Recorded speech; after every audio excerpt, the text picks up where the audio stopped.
Oh, anong ginawa niyo kanina? Let me see. Oh, anong ginawa ni Amara kanina? Jen come here earlier. Saan? Ano yan? Uy, may chika. That was Jen come earlier. Uy, dami chika. Siyempre. Oh, ang galing. Dami check ni Amara. Siyempre. Galing. Those are my lines, Mama. Only one last numbers. Oh, the other book. Very good ikaw kanina. Oh, but because yung SNA, Mama. Oh, ano yung SNA? Sa. How about SE? Se.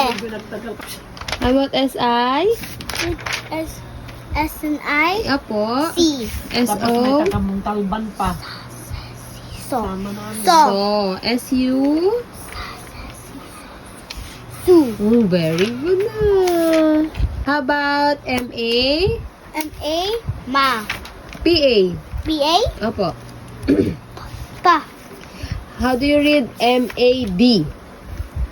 MAD. Apo.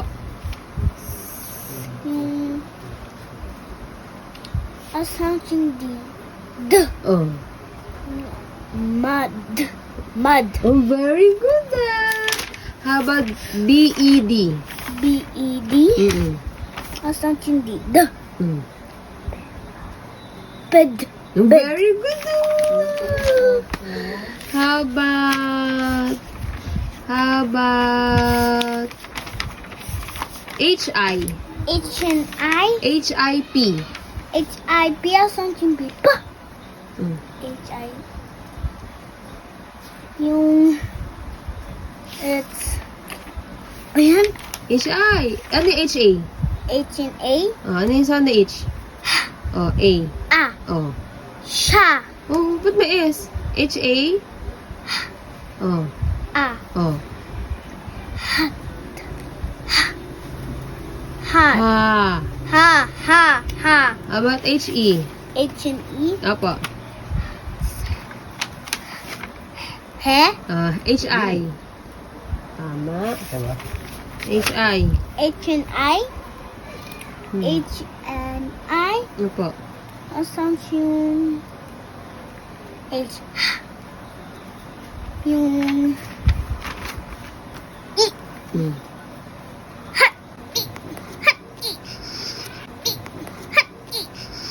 I'm hirap. He. I. Ma. He. Ma. He. He. How do you read HO? Ano? Oh, something H. O. O. Hmm. Ho. Oh, very good. Very good talaga. Oh, paano may read yung HIP? HIP. Apo. Or something B. Po. Oh. Yung H. Hop. Ayun na, ay. Po. A. Mm. Ang A sounds A. Mm.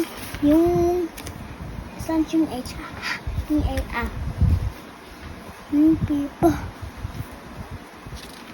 Yung what's that? Hop. Hip. Diba HI? HI hip. Opo. Oh, ito pa. Last na lang. How do you read D-O? Or something. D-O-L-L? Or something L. Yung D. Yung A. D-O. Yung O. O. Yung D-O. Yung D and O. D. Ano yung sounds ng D? D. O. O. Yung L. L. Oh. Yung doll. Very good. High five. Very good. Bye guys. Because I go to school later. Look at this. Okay, bye guys. Bye bye.